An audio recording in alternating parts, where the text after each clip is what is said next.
마태복음 16장 13절에서 20절 말씀입니다.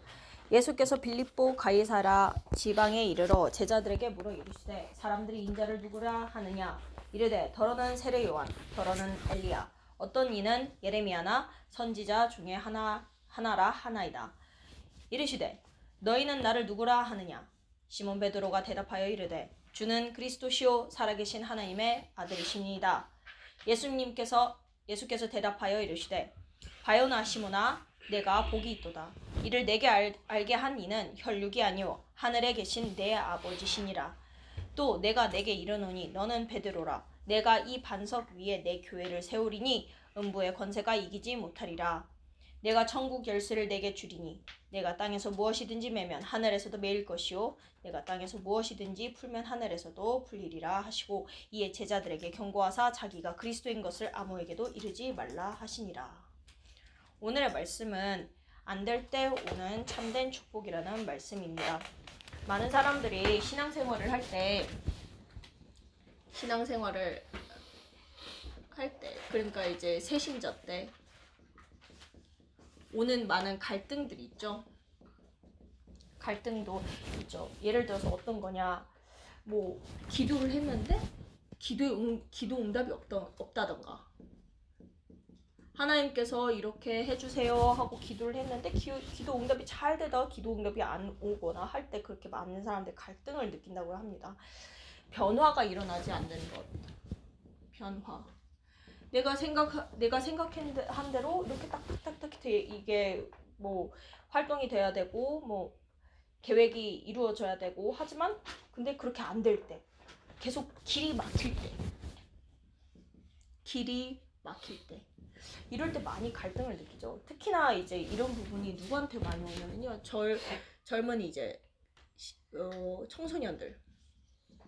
청소년이나 아니면 청년들 많이 오죠. 그래서 그러다 보니까 이 갈등이 많이 느껴지는 거예요. 그래서 결국에는 낙심하고 포기를 하는 상태가 오게 되는 거거든요.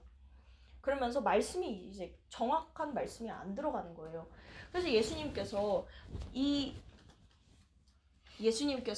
땅에 오셨는데요.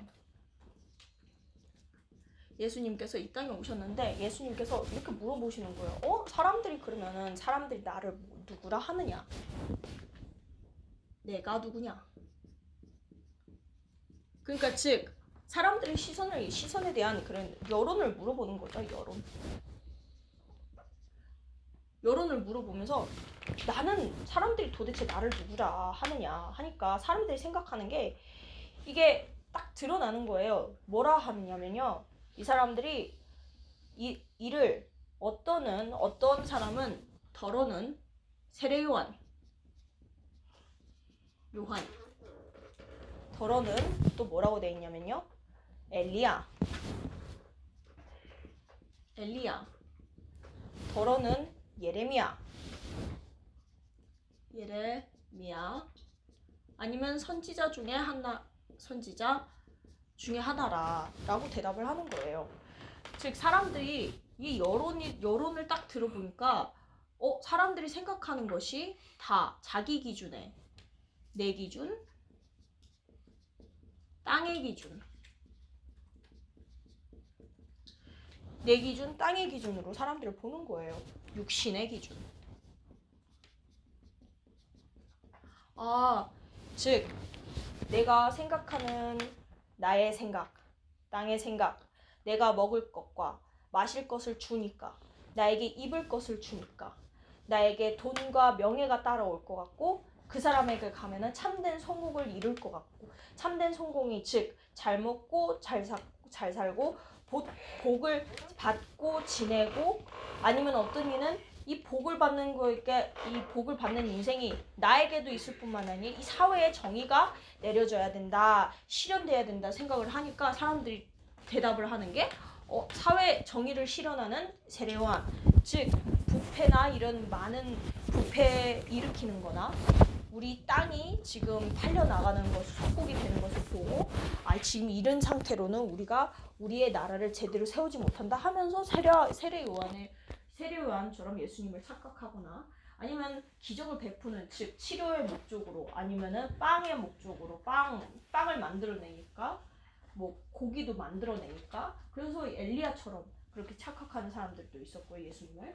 그 다음에 또 예레미야처럼 많은 사람들에게 사회운동, 그리고 뭐 많은 눈물을 흘리고, 그리고 많은 사람들 불쌍히 여겨주고 하는 그런 사람으로 착각을 하고, 아니면은 많이 가르치니까, 참된 길을 알려주는, 많이 가르치니까 선지자들 중에 하나다라고 했지만, 이 어떤 것에도 답이 없었습니다. 예수님께서요, 이거는요 여론의 말씀이고 여론의 생각이고, 사람들이 예수님을 바라봤을 때, 왜냐하면 예수님은 많은 능력을 행하셨거든요.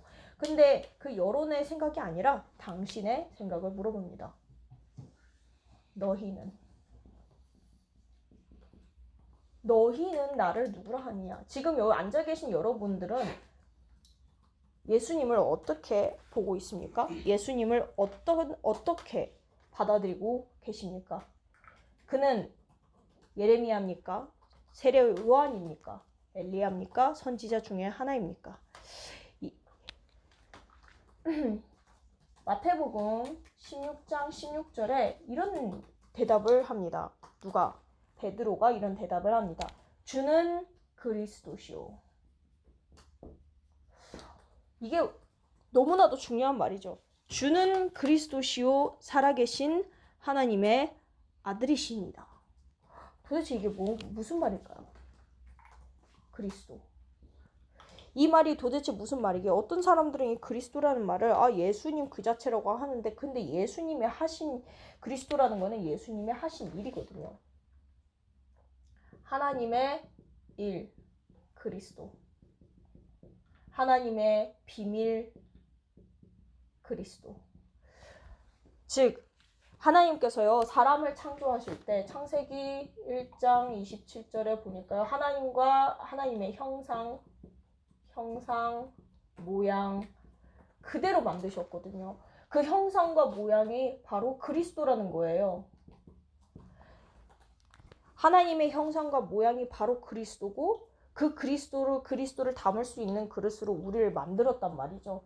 그러면서 하나님과 함께 지내면서 28절에 보니까 복을 주시며 생육하고 번성하고 땅에 충만하고 땅을 정복하고 모든 것을, 땅에 기는 것과 공중에 나는 것과 바다에 있는 것들과 땅에 사는 모든 것을 다스리라고 하나님께서 축복을 하셨거든요.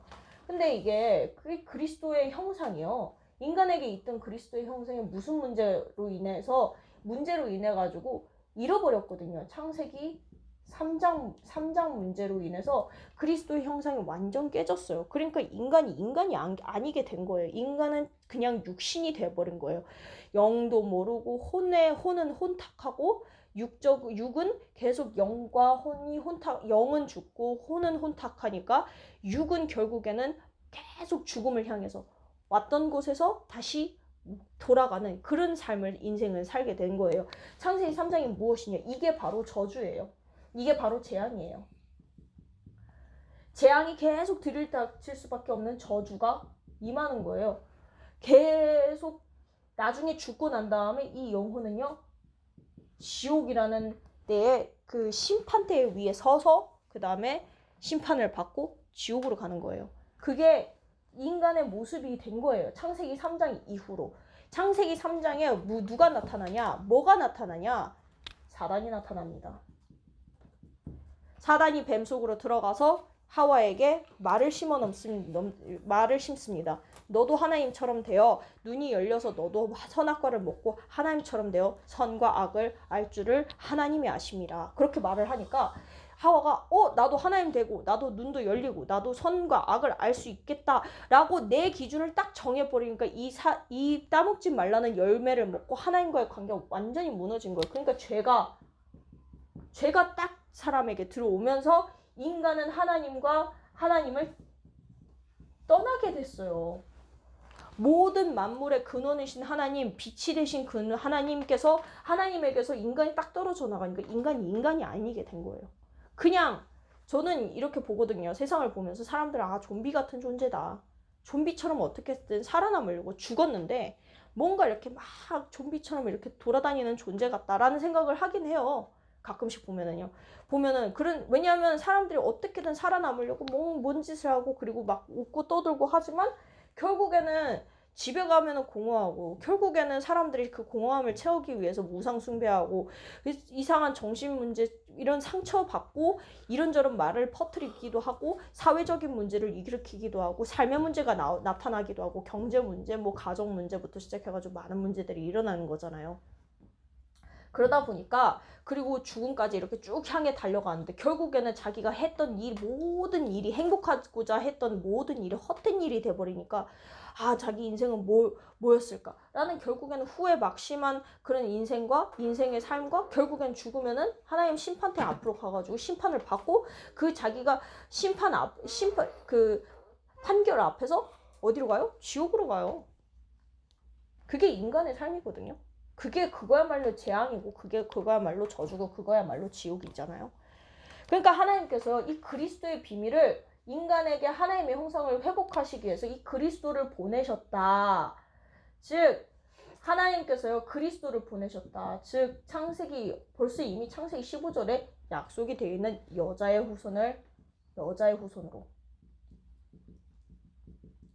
보내시겠다. 즉 무슨 뜻이냐? 하나님께서 이 문제를 해결하시고 그리스도의 형상을 회복하시려고 하나님께서 직접 이 땅에 오시겠다. 그 이름이 예수. 즉 구원자. 그의 이름 그리스도입니다. 어디서 실제 이게 그냥 많은 사람들이 이렇게 생각을 해요. 어떤 그 옛날에 그 신학자들이 이런 신학 논쟁이 있었거든요. 예수님은 그러니까 뭔가 이렇게 영으로 오셨다. 그러니까 영으로 딱 이렇게 육신에 딱 와가지고 막 이 최면 같은 걸로 딱 걸려가지고 사람들이 그가 갑자기 선하게 되고 죄가 없게 되고 그래서 행위로 죄가 없게 되고 즉 하나님의 영이 딱 들어와가지고 그 사람이 예수가 구원자가 됐고 그러니까 우리도 앞으로 좀 더 이렇게 신앙생활 예수를 믿는다라는 것은 그 영을 딱 받는 거고 이 실체가 없는 거예요. 실체가 영만 있는 거예요. 영만 나돌아다니는 그런 학이 있었거든요. 제가 이제 학교에서 배울 때는 그거 약간 그렇게 최근 말로 얘기하자면은 그런 기술 있잖아요. 약간 hallucination 그러니까 환상 같은 거 그리고 보이는 앞에 있는 그림이 막 왔다가 공중에서 3D처럼 공중에 이렇게 딱 있는데 근데 만질 수는 없고 실체가 없는 그런 모습으로 하나님이 딱 왔다라는 거예요. 그 얘기는 이미 신학 논쟁을 통해서 다 있었던 거를 그냥 다시 한번 또 반복하고 또 반복하는 것밖에 되지 않습니다. 어떻게 하나님을 올바로 알 수 있냐면요. 그분이요 실제로 육신으로 오셨고요. 육신이 되셔서 똑같이 인간과 같이 인간처럼 살고 인간이 겪고 있는 모든 고통도 다 겪으시면서 십자가에 죽으시고 피 흘리시고 3일 만에 부활하셔서 하나님이라는 증거로 그리스도의 일을 하시기 위해서 하나님이라는 증거로 부활을 하셨단 말이에요. 하나님이 직접적으로 그냥 생각으로 영으로 온 게 아니고요. 직접적으로 육신으로 그러니까 모든 제자들이 그와 함께 있었던 예수님과 함께 있었던 사람들이 예수님을 만지고 그 못자국도 만지고 죽었던 피 흘렸던 옆구리도 만지고 직접 보고 같이 먹고 마시고 같이 자고 했던 그 실체가 있는 분이시란 말이에요. 왜요? 그게 있어야만이 그게 왜 있어요? 우리 죄를 대속하기 위해서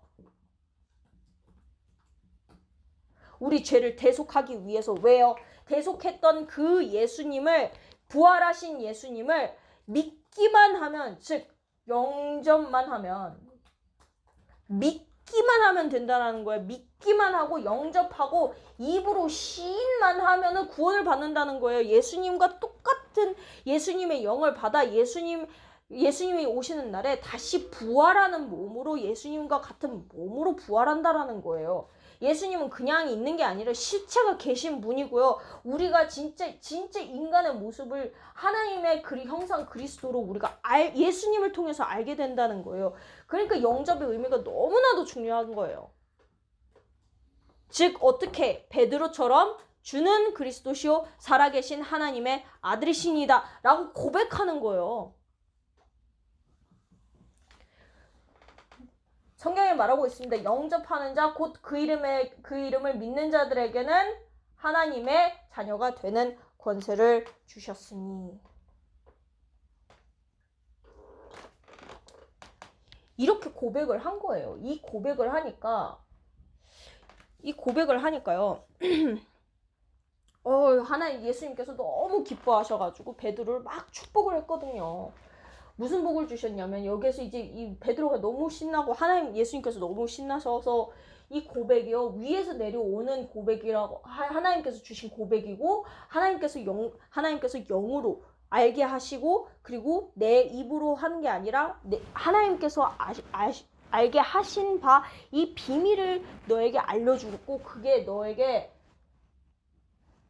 반석이 되고 그 위에 교회가 세워지고 내게 아니에요. 이 고백도 내게 아니에요. 이 영접한 것도 내게 아니에요.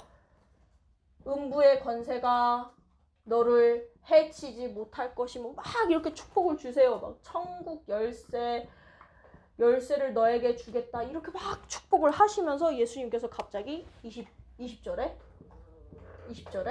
말하지 말라고 그래요. 이러한 어마어마한 축복을 주시면서 예수님께서 말씀하지 말라고 그럽니다. 조용히 하라고 합니다. 제자들에게 경고하사 자기가 그리스도인 것을 아무에게도 이르지 말라. 라는 말씀을 하는 거예요. 이게 마치 우리의 삶과 같아요. 예수님 막 영접했는데 너무 기쁜데 뭔가 바뀔 것 같은데 갑자기 안 바뀌어. 기도 응답도 없고 무응답이고 내 인생은 제대로 되지도 않고 이게 뭐야? 마치 그런 인생을 사는 거죠. 근데요, 이때요, 하나님께서 주시는 참된 축복이 있다라는 거예요. 그 다음에 보면 여기서 예수님의 행적은 여기서 끝나는 게 아니고요. 마태복음 16장, 17장, 18장 쭉쭉쭉 이어가서 28장까지 이어져 오는데 그 안에서 우리가 받아야 될 참된 축복을 확인해 보시길 바랍니다. 자, 무슨 복이냐면요. 무슨 축복이냐면요. 이 안 될 때 오는 축복이 있습니다. 이거를 나를 새롭게 하는 기회입니다. 나를 새롭게 하는 기회가 왔다라는 거야. 안 된다고 했을 때. 즉 왜 예수님께서 제자들에게 경고하사 자기가 그리스도인 것을 아무에게도 이르지 말라 했을까요? 마태복음 17장에 보면요. 변화산에 오르셔서 누구냐면요. 마태복음 17장에 변화산에 오르셨거든요. 근데 그때 누구를 부르셨냐면 베드로와 요한과 야고보를 부르셨습니다. 누구냐면요. 마태복음 16장 16절 즉 이것을 고백한 자 이들만 딱 데려간 거예요. 이들만 그러니까 예수님께서 예수님을 고백한 예수님이 그리스도라고 고백한 자들만 딱 변화산에 딱 데려가셨단 말이에요. 그러면서 이들에게 보여준 거는 오직이라는 거예요. 오직. 왜냐하면요. 오직 예수라는 거예요. 오직 예수만이. 왜요? 새로운 하나님께서 주시고자 하는 거는요. 옛 피조물이 아니라요. 완전히 새롭게 변한 새 피조물이기 때문입니다. 그래서 이러한 이유로 결국에는 내 결론은 이제 더 이상 내가 사는 게 아니에요. 즉 내가 그리스도와 함께 십자가에 못 박혔나니 그런즉 이제는 내가 사는 것이 아니요. 이게 나의 결론이 되어야 되는 거예요. 오직 그의 말을 들으라. 모세도 아니고 엘리야도 아니다. 이제는 내 안에 내가 사는 게 아니고 오직 내 안에 그리스도께서 사시는 것이라. 내가 이제 육체 가운데 사는 것은 나를 사랑하사 나를 위하여 자기 자신을 버리신 하나님의 아들을 믿는 믿음 안에서 사는 것이라. 누구요? 주는 그리스도시요 살아계신 하나님의 아들이시니라. 그 믿음 안에서 사는 거예요. 그럴 때 뭐가 회복되냐? 오늘 말씀처럼 하나님의 형상이 회복되는 거예요. 완전히 빛이 들어오는 거예요. 빛이.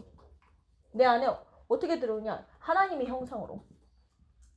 즉 어디 있냐? 창세기 1장 27절에 하나님의 형상이 딱 회복되면서 이 빛이 내 안에 딱 들어오면 소생하는 내 영이 소생하는 복을 받습니다. 창세기 2장 7절. 그러면서 이게 모든 곳을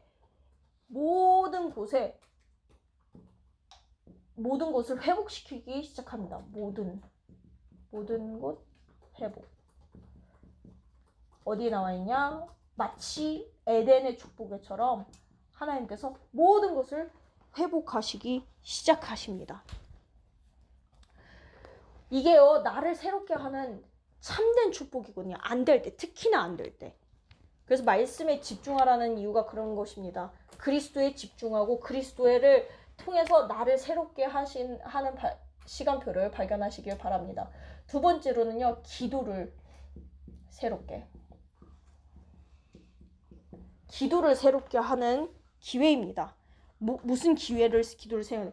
이제는 내가 계속 구할 것이 먹고 마시는 거, 입는 거 그게 아니고요.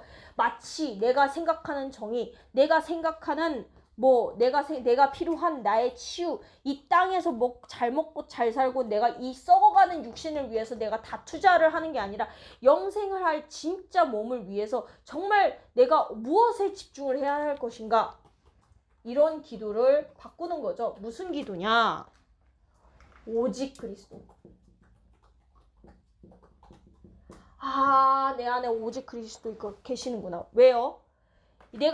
예수님께서 말씀하셨어요. 너희는 이렇게 걱정하지 말라고. 먼저 그의 나라와 그의 의를 먼저 구하라. 그리하면 모든 것이 너에게 더하시리라. 왜요? 예수님께서 하나님이시니까요. 예수님께서는 하나님의 아들이시니까요. 예수님께서는 그리스도이시기 때문입니다. 그래서 내 기도를 다시 바꾸라는 거예요. 오직 그리스도로. 오직 하나님의 나라로. 하나님의 나라가 먹고 마시고 입는 것에 있는 게 아니고요. 하나님의 나라는 의와 평강과 희락 안에 있다. 하나님의 나라가요, 위에서 이미 내려오는 딱 보좌의 축복, 시공간을 초월하는 빛의 축복으로 딱 임하시는데 이 빛의 축복을 우리가 누리라는 거예요. 있잖아요. 진짜 사람이 감동받거나 성령이 딱 역사하기 시작하면 사람이 정말 알게 모르게 자기에게 생각과 모든 시각이 바뀌면서 경제 축복도 따라오고 힘도 따라오고 모든 것이 다 따라오는 게 이게 진정한 보좌의 축복이거든요. 어디요? 어떻게 해요? 현장에서 오직 내가 성령 충만. 예수님께서 기도하라고 준 게 몇 가지 없어요. 오직 성령 충만을 구하라고 기다리라고 말씀하셨습니다. 안 될 때요. 전도를 새롭게 하라는 하나님의 말씀입니다. 전도를 새롭게 하라는 하나님의 말씀입니다. 어떻게 우리가 전도를 해야 되냐? 정말 복음 안에서 남은 자가 돼야 됩니다. 복음 안에서 참된 복음, 그러니까 섞인 복음, 희미한 복음, 내 복음 이게 아니고요. 오직 복음, 유일한 복음, 깨끗한 복음, 원색적인 복음, 이 안에서 남으라고 하는 거예요. 그 안에서 언약의 여정을 걷는 순례자의 길을 걸어라는 거예요. 이미 우리가 땅에 매여 있는 것은, 이 땅에 있는 것은 매여 있지 않는 이미 삶을 사는 거예요. 이 땅에 있는 것은 아주 잠시일 거라서 우리가 모든 사람이 순례자처럼 길을 걸어가고 있습니다. 언약의 길을 걸어가라는 것이죠. 그리고 흑암을 완전히 이기는 정복자. 저 푸틴이나 아니면은 그 젤렌스키처럼 누가 이 땅을 정복하고 누가 이 테리토리는 우리의 테리토리면 이거 여기 침범하지 말라며 그런 정복자가 아니고요. 참된 정복자는 흑암을 이기는 정복자입니다. 많은 사람들에게 빛을 비추는 정복자입니다. 많은 사람들에게 올바른 길로 인도하는 정복자의 길입니다. 그 사람은 많은 사람들을 인도하는 저 위에 있는 큰 별과 같을 거라고 말씀이 나와 있습니다. 다니엘서에 보면은요. 그래서 오늘 결론은요. 이거를 하라고 하나님께서 이 보좌를 어떻게 해야 되냐면요. 이게 이렇게 합시다. 움직이는 보좌.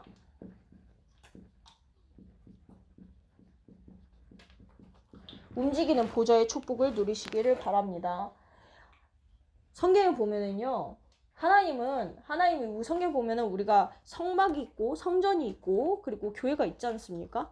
그래서 성막이 있을 때는 이리 가면은 저쪽으로 가는 거예요. 근데 성전이 딱 생기면서 한 곳에 딱 지정이 되니까 예수님 오기 전까지는 사람들 거기 안 가면은 구원을 못 받았어요.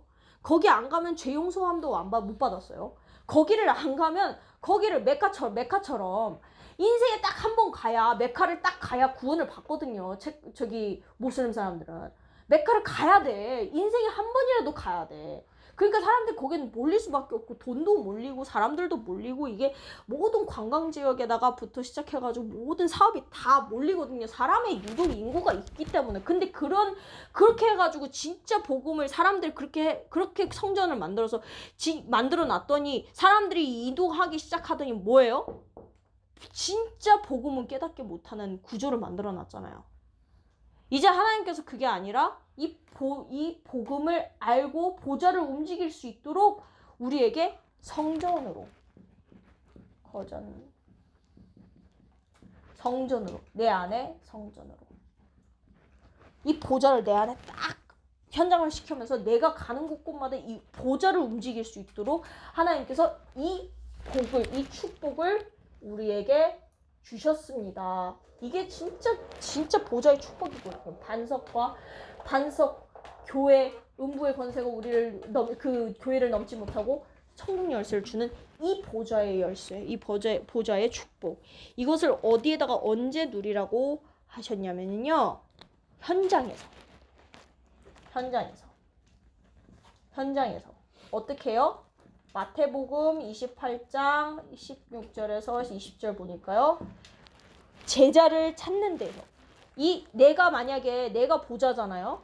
그러면은 그 사람도 만약에 예수를 영접한 사람도 그 사람도 교회고 그 사람도 그 사람이 고백한 그 고백이 반석이 되고 그 위에 예수님께서 자기 교회를 세우시고 그 교회를 음부의 권세가 이기지 못하면서 천국 열쇠를 그에게 주었다면 그가 이제 제자가 되는 거예요.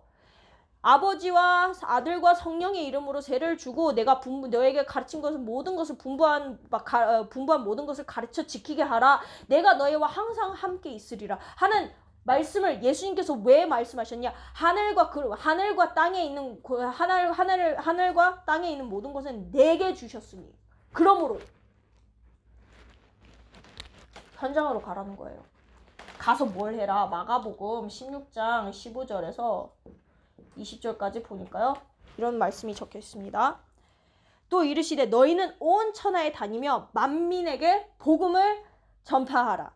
믿고 세례를 받는 사람은 구원을 얻을 것이요 믿지 않는 사람은 정죄를 받으리라. 믿는 자들에게는 이런 표적이 따르리니 곧 그들이 내 이름으로 귀신을 쫓아내며 새 방언을 말하며 뱀을 집어 올리며 무슨 독을 마실지라도 해를 받지 아니하며 병든 사람에게 손을 얹은즉 나으리라 하시더라. 주 예수께서 말씀을 마치신 후에 하늘로 올려지사 하나님 우편에 앉으시니라. 제자들이 나가 두루 전파할세 주께서 함께 역사하사 그 따르는 표적으로 말씀을 확실히 증언하시느니라. 그래서 우리에게 뭐가 필요하냐면요. 예수님께서 말씀하셨습니다. 정말 올라가시기 전에 딱 한마디 하셨거든요. 때와 시와 때는 너희가 알 바 아니오. 오직 성령이 너희에게 임하시면 너희가 권능을 받고 예루살렘과 온 유대와 사마리아와 땅끝까지 이르러 내 증인이 되리라 하시니라. 이러한 안 될 때 오는 참된 축복, 이것을 누리는 일주일이 되시기를 주 예수 그리스도 이름으로 축원합니다. 기도합시다. 하나님 아버지 감사합니다. 참으로 안 될 때, 우리 생각대로 안 될 때, 그때 하나님께서 더욱더 큰 축복을, 참된 축복을 주심에 감사합니다. 하나님, 이 그리스도를 알게 하시고 하나님의 나라를 더욱더 알게 하시고 오직 성령으로 충만하는 그런 기회가 우리에게 있기를 기도합니다. 하나님, 일주일 동안 이 말씀을 붙잡고 일주일 동안 말씀을 현장에 적용하고 복음 전파하는 이 성령 충만한 일주일이 되게 하여 주시옵소서. 주 예수 그리스도 이름으로 기도하였습니다. 아멘.